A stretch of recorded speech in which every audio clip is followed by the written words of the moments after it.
Kisi-kisi ujian nasional. Mata ujian doktrin Gereja Katolik dan moral Kristiani. Untuk sekolah menengah teologi Kristen atau sekolah menengah agama Katolik. Level kognitif. Pengetahuan. Menyebutkan. Mengidentifikasi. Menunjukkan. Menjelaskan. Menentukan. Mengkategorikan. Membedakan. Level kognitif. Aplikasi. Memberi contoh. Membandingkan. Menghubungkan. Menerapkan. Menginterpretasi. Level kognitif. Penalaran. Menyimpulkan. Merumuskan. Menganalisis. Mensintesis. Mengevaluasi. Memprediksi. Memecahkan masalah. Pewahyuan Allah dalam diri Yesus Kristus.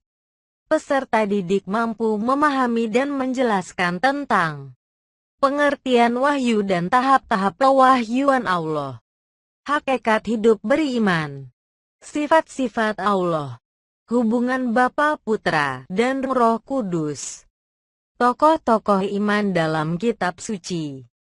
Pewahyuan Allah dalam diri Yesus Kristus. Peserta didik mampu mengaplikasikan pengetahuan dan pemahaman tentang hidup beriman menurut kitab suci, tradisi gereja dan magisterium. Pribadi Allah dan sifat-sifat Allah sebagai pencipta dan penyelenggara kehidupan. Simbol-simbol Roh Kudus dan peran Roh Kudus dalam gereja. Pewahyuan Allah dalam diri Yesus Kristus. Peserta didik mampu menggunakan nalar dalam mengkaji karya Allah, Putra dan Roh Kudus dalam hidup sehari-hari. Tantangan iman dalam hidup 2 Sain. Gereja sebagai umat Allah. Peserta didik mampu menjelaskan dan mengidentifikasi tentang arti dan makna gereja, sifat dan ciri-ciri gereja, tugas-tugas gereja, arti dan makna ajaran sosial gereja, karya keselamatan gereja di dunia. Gereja sebagai umat Allah. Peserta didik mampu mengaplikasikan pengetahuan dan pemahaman tentang partisipasi dan peran dalam hidup menggereja. Pengamalan panca tugas gereja. Gereja sebagai umat basis. Gereja sebagai umat Allah. Peserta didik mampu menggunakan nalar dalam mengkaji peranan gereja dalam masyarakat. Memahami gereja sebagai karya keselamatan Allah di dunia. Hati nurani. Peserta didik mampu memahami dan menjelaskan pengertian hati nurani atau suara hati.